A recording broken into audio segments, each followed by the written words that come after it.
Welcome to a new episode of Necessi-Tea. So, ladies and gentlemen, we have an announcement to make. My lovely and wonderful co-host has gotten engaged. So, welcome and give her a big congrats. Yay! Engagements, wedding season, all of that. I'm doing jazz hands. And I felt like I should do that. So tell us, how did it happen? What's up? Give us a scoop. So I met a guy and he asked me to marry him. No, fill in the deets. Fill in the details. So, one, I'm super excited and scared as hell all at the same time. But we went on a trip to the Dominican Republic to celebrate my cousin's 50th birthday. And we both were really looking forward to the vacation because we both work really hard and don't get to spend as much quality time together. And so while we were out on this trip, he's like, look, sweetheart, we don't spend enough time together at home. And I really think that you and I should have dinner tonight, just us, and your family will meet up with them afterwards. So I was carrying a little bit of guilt because I was like, wait a minute, my family invited us out on this trip. How we're going to create our own set, and do our own thing. And he's like, don't worry about it. I talked to them about it. I'm like, okay, check you out. So I put on my best. I took a shower, got myself ready because anything can happen. And he totally surprised me. He had dinner on the beach. He had picked out my entire meal. I had lobster, not like a tail, like the whole thing. So delicious. Champagne and wine and the sunset and sand and waves and just everything beautiful that I love. And we were enjoying ourselves. The meal was delicious. And then my cousins came over and I was like, boy, goddamn, you killing my vibe. I was just trying about to, make a move or something. And, but little did I know they were all a part of this plan. My cousin, she came and stood in front of me. And then he got up from his seat and went behind me. So I thought he went to go talk to the guys. And while we're talking about the food, I'm bragging about my lobster, wiping the butter that was like hanging off of my chin, and my cousin says, turn around. And I'm like, excuse me, ¿qué pasó? And she said, turn around. And when I turned around, there he was on one knee in the sand with a ring asking me to spend the rest of my life with him. And I don't even remember half of the stuff he said because I was busy like screaming and crying and conflicting. I had like an emotional response and then I had a mental response, but he totally saw all of the emotional response. It was really wild. I had this belief that I would never get married. I really was like, I'm never going to get married. I'm okay with that. I was all right with it because my dad has been married 3 times. Oh, okay. 3 times. Okay. Right. He has had. So that's where that comes from. Yeah. And my mom never remarried after my dad. So I was just like, hey, marriage is just a thing, and some people do it, some people don't.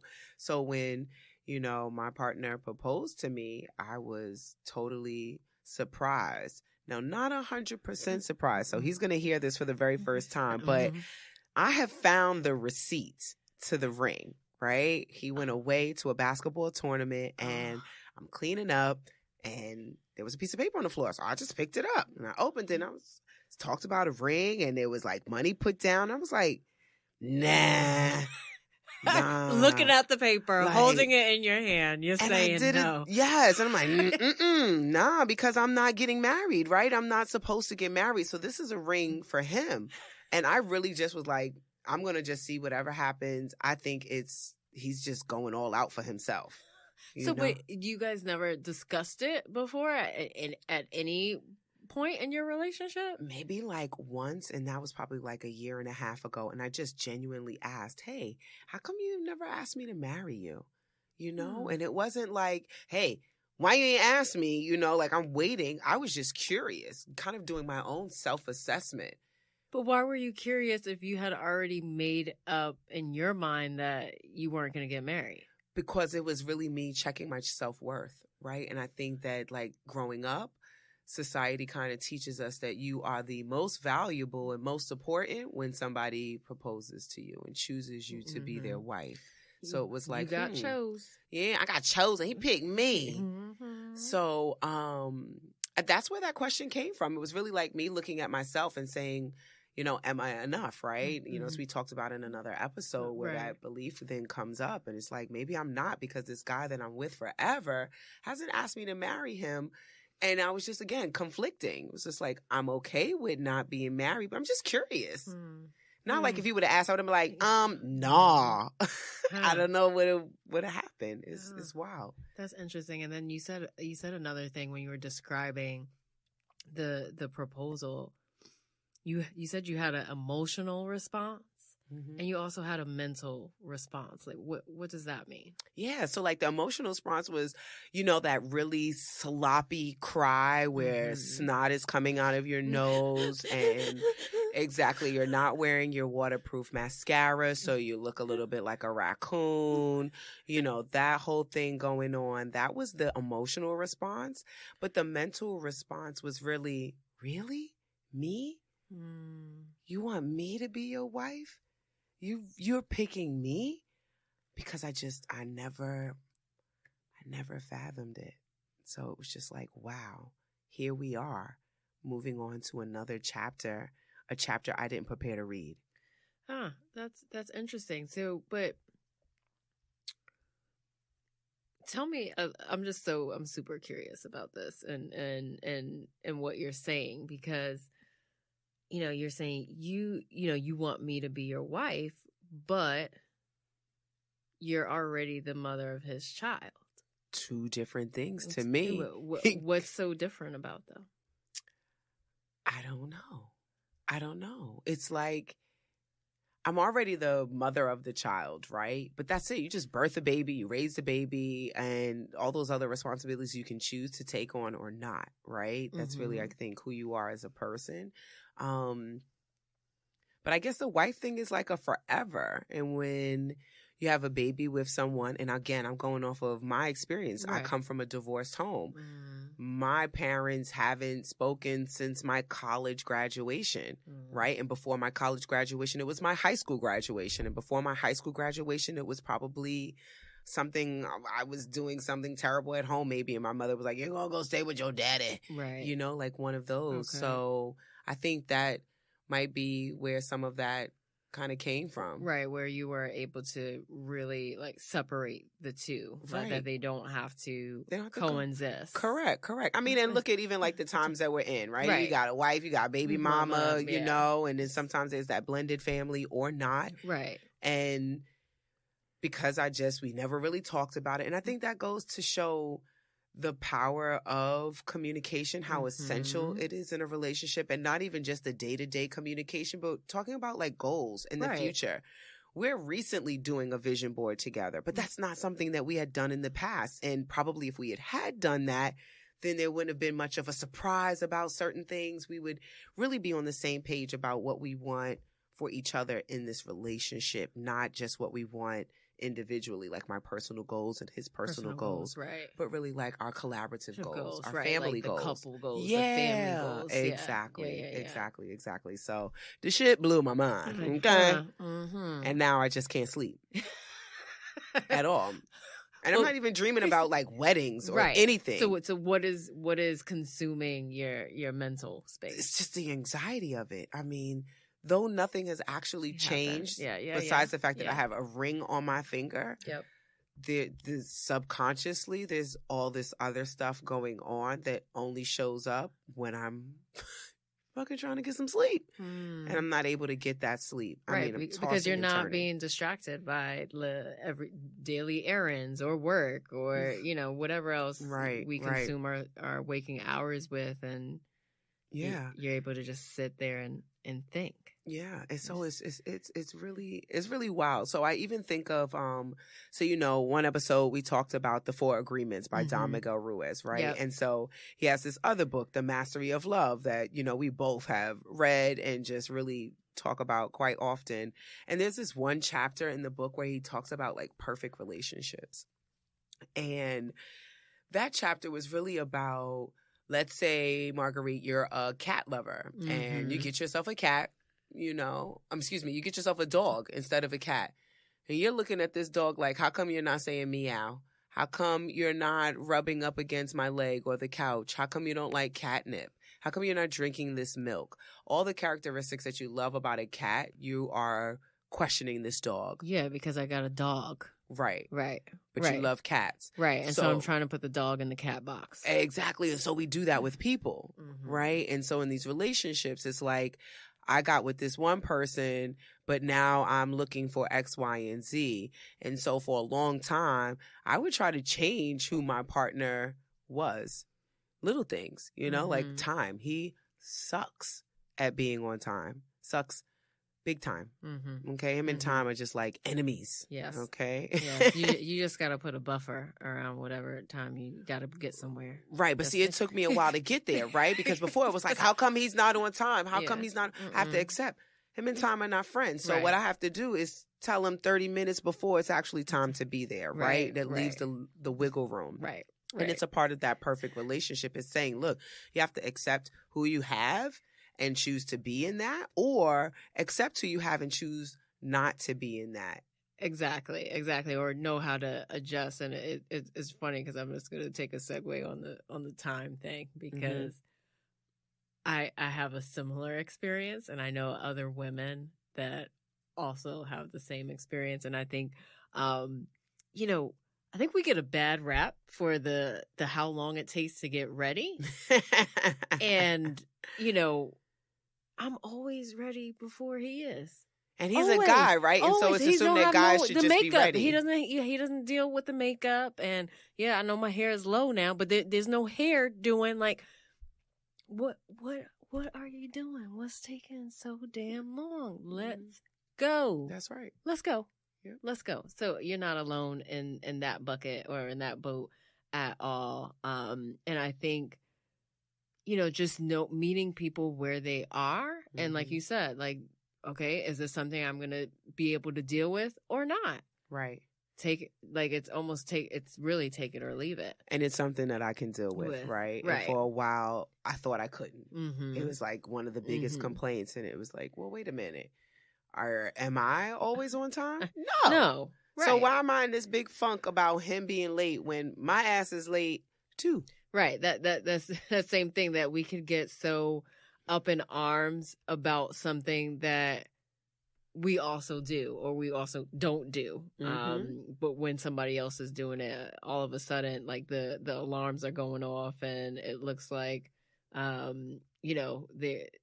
just not caring, or like, why didn't you give yourself enough time and this, that, and the other? But when you're late, it's just like, oh, well, blah, blah, blah. You just shrug it off. You don't have that same level of animosity. Right. with somebody else. And I think that comes back to being engaged, right? Or, being married. When you're just in a regular old relationship, I mean, with or without kids, right? You figure, hey, this doesn't work out or they don't behave the way that I want them to, I could just leave, right? But marriage is a little more complicated than that as far as paperwork, I guess, goes and the legal piece of that. But that, again, feels like pressure. So it's just like a lot of fear. But is it, I mean, you could still leave whether you're married or not. It's just, I guess, the convenience aspect of it. It's not like the movies, though. The movies is like, you know what? I'm out of here. And you grab your kid and you grab one suitcase because apparently all your shit can fit in one suitcase. And then you get up out of there. Right? But then it's not like that. And I'm not saying that, hey, I anticipate leaving, right? Right. But thinking of who I am as a person, commitment has been a huge issue for me. This is the first real, fully committed, all-in relationship that I've been in, and that it's leading to marriage. Right. So it's like, yeah, and I think this opens up a lot of opportunity for you and Peter, like to really define what your marriage will be, right? Without having to try to squeeze yourselves into society's expectations box, or the box that has been laid out for you. and I think it's just always interesting, like with this particular, you know, like, what do I want to call it? Like, life milestone. I'll call it a milestone. Mm-hmm. And where, like, the response is always, well, have you picked a date yet? Right. Are you going to have a destination wedding? How big is your bridal party going to be? Right. Where are you going to have it? How much money are you going to spend? Yeah. Have you saved any money yet? What is the dinner options? Are you going to do a buffet? What's the colors? What colors are y'all going to wear? Like, hang on. Can I just be in the moment? And I think that's so, it's just so wild to me that they want, like, people's responses, I guess they don't know how else to respond, but ask, like, what what the date is. Like, it can't ever just be, well, congratulations. That's like, it. It's got to be this litany of questions that you haven't even thought about. Like, can I this just happened. Can I be in the moment? Like, and I think, like, where we are right now in society, like, we hear a lot about mindfulness and being in the present, right? And really soaking in what's happening to you and your experiences. And I feel like those questions are just throwing you so far into the future that you didn't even already, you didn't figure these things out for yourself. And now you feel, sometimes you might feel, I know I felt this, like, well, damn, should I have figured that out already? Right. Yeah. And, I try not to take those questions personally, right? Because, again, when we talk about, like, the brain just trying to figure out the gaps, all we know is that you're getting married. What else is going on, right? What else is, there's all this other information that people want to know. But I wish they would just say, congratulations. But it's almost like when you have a baby and after your baby makes a certain age, they're like, when you having another baby? Yeah. I hate you know that what? One too. I will slap you if you ask me, when am I having another baby? Maybe I'm not. Maybe I can't. Right. Maybe I can't. Right. But we have been programmed to have expectations for how life is supposed to look. Yep. And how people are supposed to be. So it's like, you get married, okay, it needs to happen soon. And you have to have a bridesmaid, and you have to have this. And the whole thing, even with, what is that? The bridesmaid or the maid of honor, matron of honor, one of them got to be married. The other one can't. Somebody got to be a virgin and can't wear whatever color. It's like, who made this shit up? I'm so over it. So I'm going to be one of those, like, rebel brides, not a bridezilla. Right. But just not conforming to societal norms. All. And I, and it's interesting because I too, like, question societal norms, right? Because they just don't fit into today's lifestyle, right? So, like, historically, like, with marriage, it's like you needed a husband to be able to do anything. Right. Like, I couldn't get my own line of credit. Right. By myself. I couldn't own property by myself. Like, everything would be in my husband's name, or going from my father's name to my husband's name, right? For me to be able to do anything. And that's the way that the system is set up, right? Exactly. To make a woman believe that she must have this partner. And then it was men only, right? So it had to be a male. It had to be a man. And now, thank God, right? We've been a little more inclusive. Right. And progressive. And we're saying, exactly. And saying, hey, look, you can have domestic relationships. And it could look however you want it to look. Exactly. So it's really about that thing about control. And again, I think that's all where my resistance is with some of those societal norms around marriage, because to me it's about control. Now, my partner's African, so there's also a whole cultural layer that I probably haven't even been exposed to, because this is the first time that this is happening, right? So I ain't even talked to his mother yet. See, but I feel like that's interesting. Like, the difference in cultures, it definitely showed up earlier on in my relationship with Dex. So Dex is, Caribbean American, first generation from Grenada, right? And so I'm American. Like, I'm just American. Just American, right? And I remember we had discussions of, and this is like before before we were engaged, like we're just dating exclusively. And, you know, some of his family would ask, oh, you know, where's your girlfriend from? Like assuming that I was from another like Caribbean island. Right. And, you know, when he would say, oh no, she's from here. She's from just Brooklyn. American. And like the response was always like a look, not necessarily like a statement, but a look like, okay, well, why is that? What you trying to do with yeah, that? Right. why is that? Like, why you can't find yourself like another like West Indian woman? And he always took this position of, well, why do I have to? Like, oh well, how's she gonna know how to cook like the food you like? And he's like, well, I know how to cook the food I like. Right. And I can take responsibility for continuing my culture if, you know, if this relationship goes to marriage or children and blah, blah, blah. And so like fast forward, okay, we have our daughter, Simone, and he's the person that's responsible for continuing his culture. Right. Like in terms of whatever food he likes to eat, he's the one that makes the curry goat, the curry chicken, the stew lamb, the stew chicken, and all of that stuff. That he's not putting that on me. So when were you guys gonna come over to our house? I'd like rice and peas. I'll put it on the calendar. I'll keep him in the kitchen all day.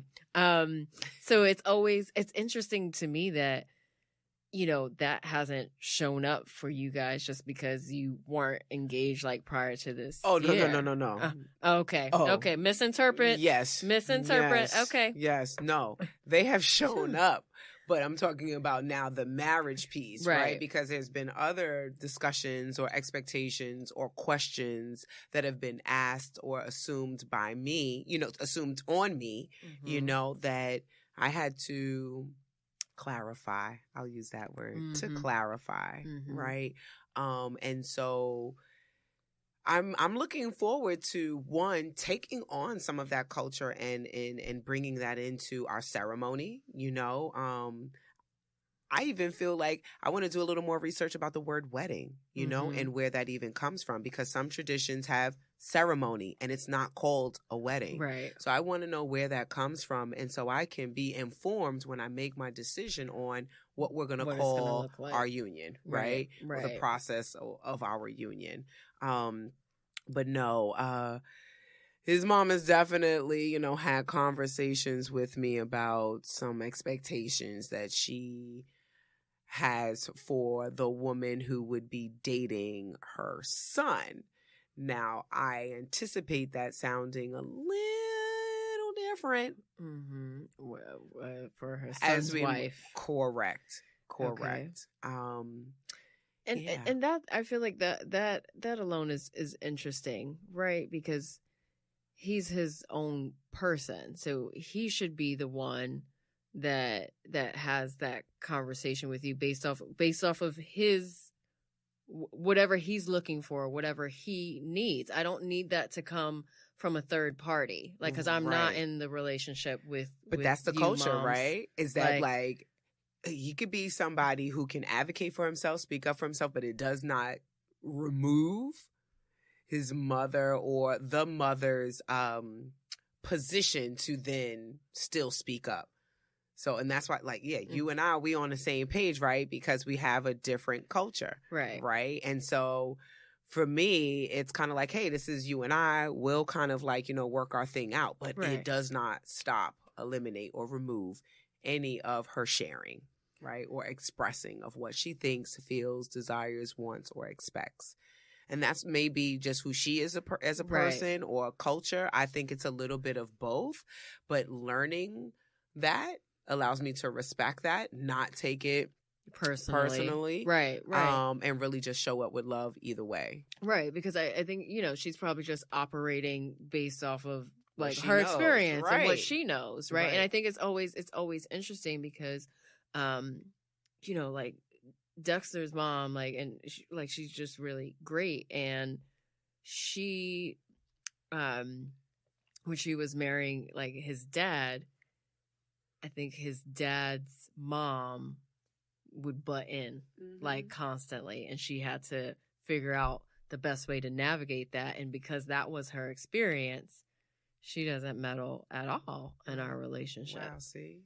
Because she knows she's been on the receiving end of that and understands that like that's not how you do it. Right. Like you can give guidance, especially when asked.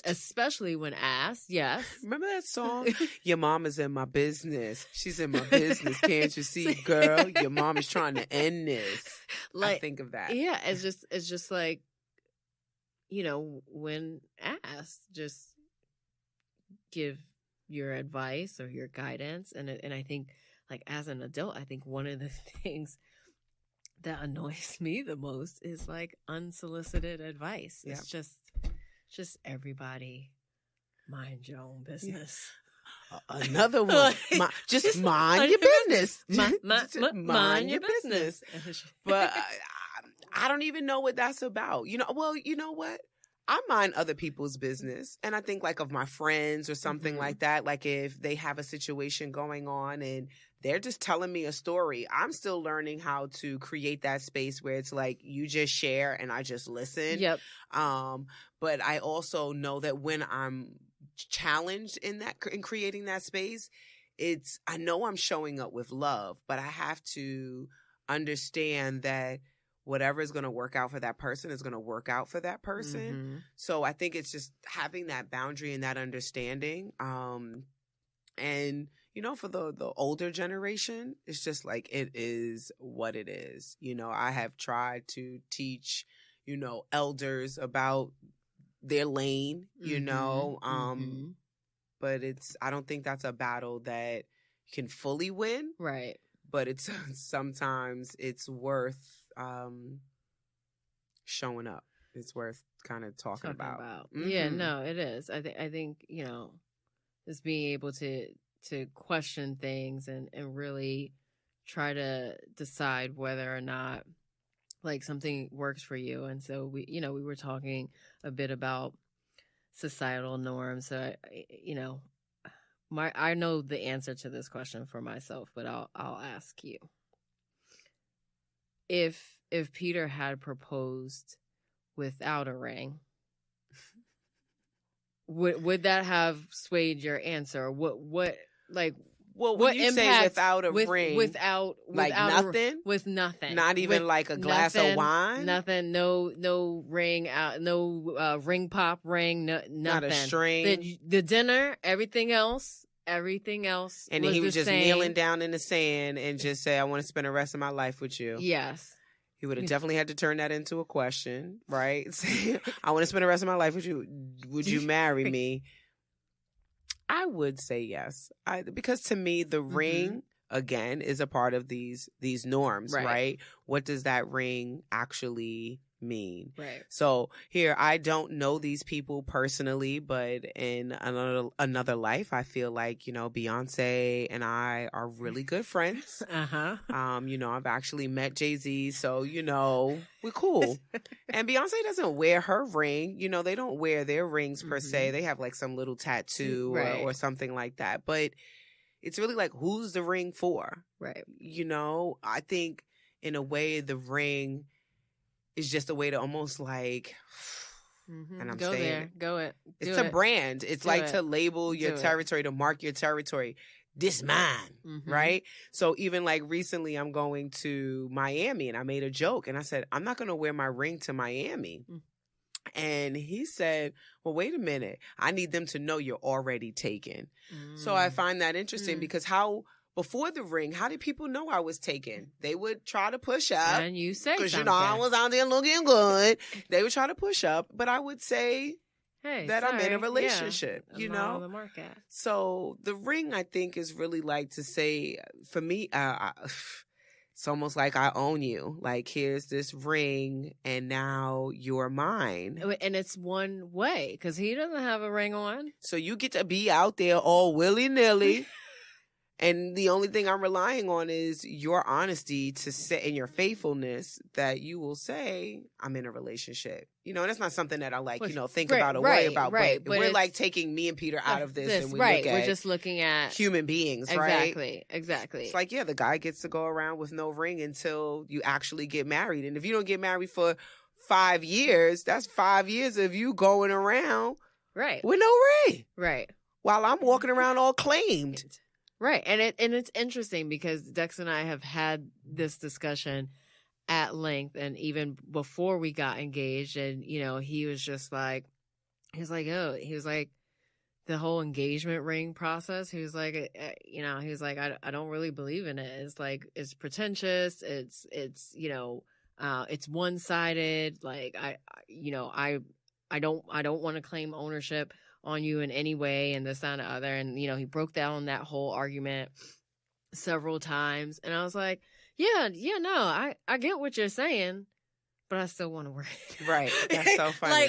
It's just like, okay, yes, I get it. And it's interesting. And I can understand where you're coming from. And the logical part of me is rocking with you. So what you want the ring? But what I does still it mean want for it. you? I still want it because it's nice and shiny. It's what I want. Yeah, it's what I want. Like, and I always, and I didn't really have, like grandiose expectations of it. Like, I would accept any ring that he gave me, right? Because it's like what it symbolizes is more important than like what it is. Mm-hmm. It in its physical form. But I like the idea of it, even though I can agree it's problematic, and I can understand like the whole like branding aspect of it. And it's interesting because I don't wear it all the time. Like I take it off like to shower and stuff, and like sometimes you forget to put it back on. I forget to put it back on, and I don't even fit. I'm just like, oops, I didn't wear it today. And I don't think he's ever noticed that, oh, hey, you don't have the ring on here, because it's not that huge of a deal for him, right? And it's just like, I know we're together. You know we're together. And that's it. And I think that's a huge shift, and that shift is, again, breaking out of these societal norms. We have just been raised on it. I mean, you look at even commercials. If you see a commercial and it's a man and a woman and a kid, that woman has a ring on her finger. Right. Right? They have to let you know that these people are married and have this kid. Yeah, and it's so interesting that that's still like the poster picture for the nuclear family, especially in where we are now, where there are so many variations of family, like without even like blood relation and things of that nature. So are they less legitimate? Right. Are they less valuable? Should we not strive for those different combinations? Right. And I think that's where, again, being clear on who you are and what you want matters the most, because then you don't get caught up in all of that, right? It's just like, that's what they're doing, but this is what I'm going to do, and just be okay with that. So I think that's also what I'm being challenged with internally. It's like just being okay with whatever it is that I want, and whatever we want, instead of what other people want or assume for us, you know, in all ways of this relationship, you know? So it's very interesting. Very interesting. So like, when you get married, are you going to take on last name? What are you going to do with your name? Nope. That was something that was discussed before we got engaged as well. Because I think that piece is very old timey, right? It is like, well, I'm me, right? I'm Marguerite Pierce. that's who I was born as, and that's who I'm going to die as. I don't feel like it's necessary for me to take on his name. And, the way that that conversation came up, I think, we had been talking about marriage here or there. And I just said, hey, how would you feel if I didn't take your last name? And, he paused and, Dex is just very thoughtful. Like he pauses before he answers. Sometimes I just answer, but he pauses and he really considers what's being asked. And he said, he's like, well, no, he said it wouldn't, he's indifferent about it. Like he has no feelings about it because he understands that it's not a necessity in today's society. Like I don't need to have his name to go get the bread from the bakery or the milk from the who sells milk? I don't know. The supermarket. I couldn't. The cow. Yeah. I don't know. Who sells the milk? The milkman. Jesus. 1932. That's where I'm trying to go back to. I see. Then in my mind wasn't rocking with me. But yeah, so he realized that he's like, yeah, no, I don't need to claim ownership of you in that way. Again, it's I know we're together and you know we're together. So wait, so you're not even hyphenating it. No, you're just straight up I'm me. Pierce. I'm not changing. I'm not going to the Social Security office and getting a new birth certificate or Social Security card and passport. It's just honestly, it's like a paperwork nightmare to me too. Right. But I mean, that's just like the afterthought of it. Right. It's just like I don't want to be bothered with any of that. But two, like I'm me. Like this is my name, and this is my name. I'm dancing between a little bit of both, right? Like there's this part of me that knows or assumes, because we haven't even had the conversation yet, because it's still all very new. So it's like really prompting me to remember to have this conversation with him after I have the conversation with you all first. But the conversation of, I assume that he wants me to take his last name, right? I just feel like that's the type of guy he is. And so there's this compromise within me that's like, all right, that's something that you really want, but I also really want to keep my last name. So I'm willing to like hyphenate it. But then there's this other side that's like, I just want to be Lindsay Jackson as well. And because we have a daughter together, and we kind of even said it to her when we talked about the engagement, that was like, look, now we'll all have the same last name. Now I'm like, oh shit. Yeah. Like, I have to do it. Yeah. Because that's something that I know that our daughter is really looking forward to, is us having the same, last name. So it's not decided yet. I got plenty of time, which is the great thing. Right.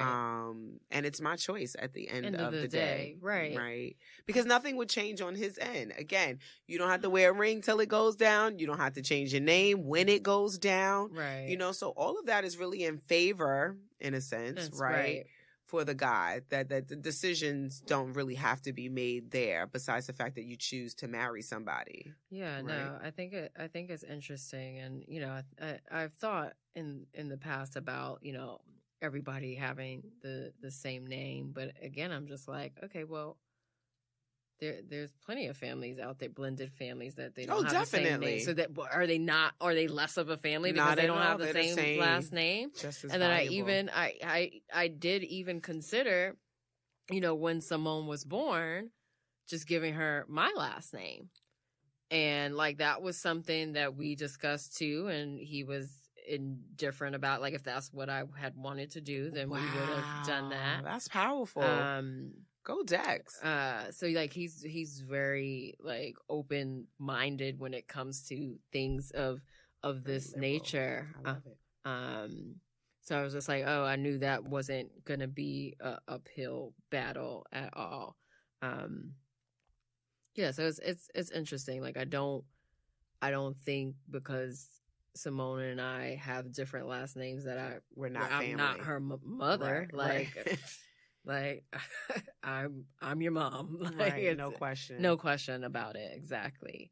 Yeah, no, I think it's really interesting. And I think you had brought up something about the mastery of love. And as we were talking about rings, there's a different part or a chapter or story of the mastery of love that talks about like the man who didn't believe in love. Yeah. And, highly recommend you folks read it or get the Audible. It's a really good book.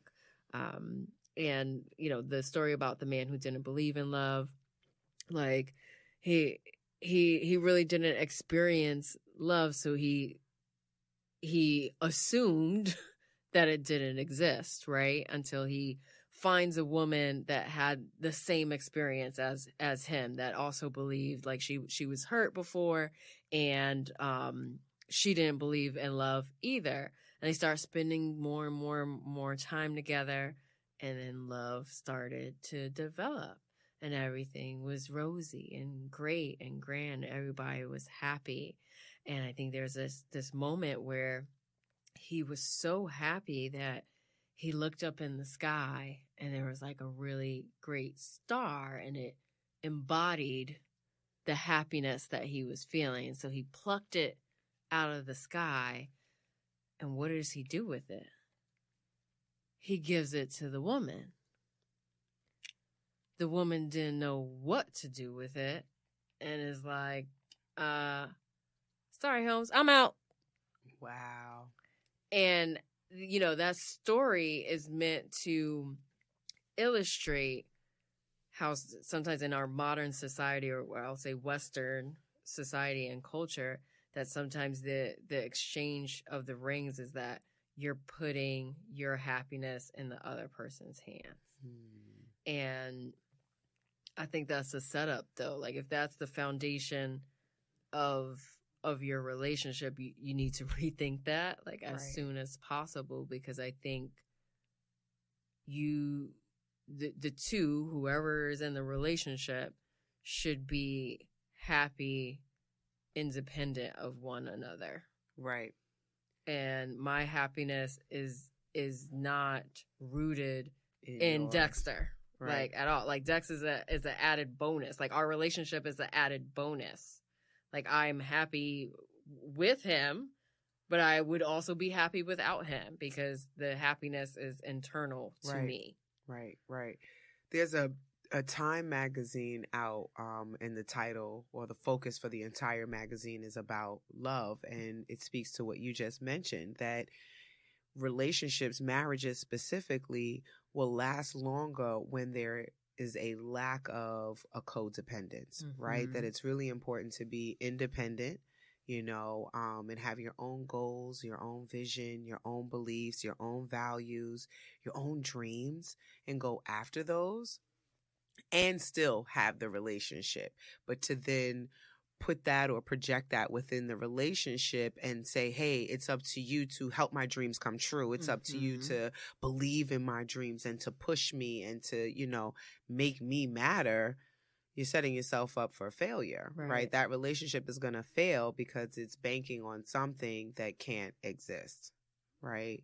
And that is leaving joy in somebody else. So I really look forward to keeping you all updated about what happens over the next, I don't know, I say it's a year and a half, I say it's 2 years, who knows? But y'all better not have no expectations for me, okay? So if I come back next episode and we married, you just say, congratulations. Exactly. And smile, right? And it's just so interesting, like how there these time expectations, and it's crazy because I was just curious, especially like when I heard your news and I was like, oh yeah, that's great. I was like, oh, well, damn, like me and Dex have been engaged going on 5 years now. Like there's no time limit. Like you define it yourself. And I was just curious as to what the average like timeline between like engagement and marriage for average. As the average couple in America. It's 13 months. Wow. And okay. and wedding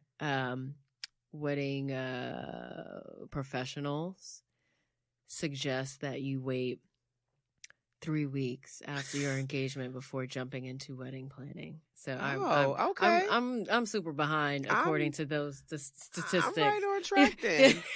I'm good. It's all good. Based off of statistics, I'm good. Finally. Oh, too funny. But yeah, I think in some, I think everybody just operate how you see best. Right. And communicate about it. Exactly. Early on. Be clear. Don't make assumptions. Like, be really clear about what you want, and make sure you have clarity about what the other person wants. Yep. Totally. Now that brings us to tea time. Clink, clink. Clink, clink. For this week, the T is for time, right? We were just talking about, what wedding planners suggest you should wait after your engagement, and I'm so far over that time limit. So create and operate on your own timeline. It's not a race. Mm-hmm. Do what you feel is best. And the E is for explore. I want you to be your own little Christopher Columbus. You've got to explore your own. Maybe not him. No, right. Well, not him. Well, I mean, all of them, really. But anyway, we know. Right, we're not going to go there. That's a different episode. Yes. So, all right, maybe not Christopher. All right, but the point is that we want you to explore, right? Really explore your values, your goals, your beliefs, and see what you share with your partner. Do you have the same goals, values, and beliefs? And if not, explore the common ground, really, to figure out where you both can meet each other on the other end. And the best way to set yourself up for exploring all those things together is to avoid this episode is for avoid expectations and societal norms that don't resonate with you and that don't fit into the definition of your relationship. That's right. Yeah. So sip on that tea. Oh, yes. Okay. Yum. And remember to follow us at NECESI_TEA_podcast on Instagram. That's right. Y'all gonna know this by heart, okay? You're gonna be saying it with us. You're gonna ride in the car. You're gonna say NECESS, okay? It was great being with you all. Thanks for listening. Peace.